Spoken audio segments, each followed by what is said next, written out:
they did bring back the Yes. smoke guns. Yes. When you're talking about building up a tag team, this is a perfect example outside of the squared circle. You need to have them attached to something that's memorable. Mm-hmm. And this part of their entrance was so memorable in NXT. I know it was a little bit easier because it's a smaller arena and you can go into the Yeah. crowd and Yeah. do it in the crowd. But all right, on the bigger stages, have them come out with it or do, on the entrance ramp, on the stage, whatever area, and then have it walk down. Maybe give them some pyro or, Mm-hmm. other smoke when they get into the ring, whatever. But they need an entrance like this because it legitimizes them as a tag team. And it's like, oh, they're getting this type of entrance. Oh, okay, they're pretty good then. That's all. Like, you need to do this type of shit to put over women's tag teams. Look with the Yeah. Alpha Fire and Isla Dawn. Their entrance is sick. Yeah. I know. That's They like could have been a part of that match too, but they're not on Raw, so I guess that's why. But that's I the mean, only thing I but it would have legitimized it, because they are a legitimate tag team. But again, those two were being pushed for solo careers as well, and it's not that can't happen in the future.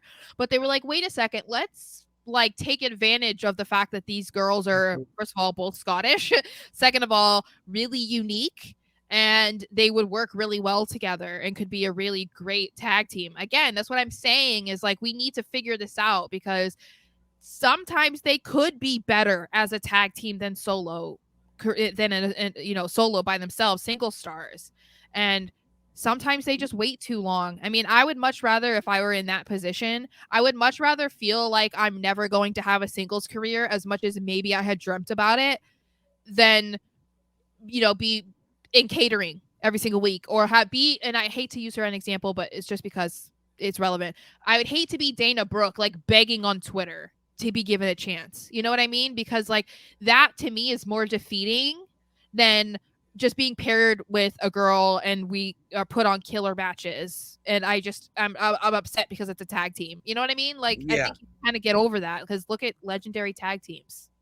They didn't. Hello. No one the most legendary tag team of all time, the Road Warriors.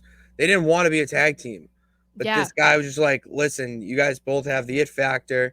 You work well, and we see a vision here." And look at they became the most well-known tag team of Mhm. all time. One of them. Well, and who's the most well-known women's tag team?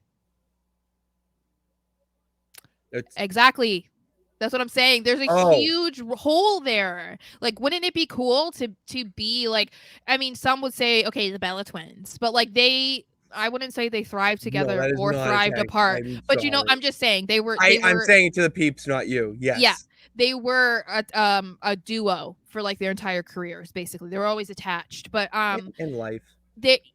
I mean they shared a womb, but yeah, I think that it's like that would be something that would be kind of cool. Like obviously when you're dreaming about being a wrestler, unless you have a best friend that you grow up with like the Iconics and you both dreamt of the same thing and you always wanted to do it together, most likely you're dreaming about winning the WWE championship, but like sometimes especially in the women's division, I feel like it would be a cool goal to try and find a girl that you could like you worked really well with and you could do really cool stuff with, because that's like I said, that's a giant hole in the industry, and a goal could be to be like the first women's tag team put into the Hall of Fame. Like that, it would be incredible.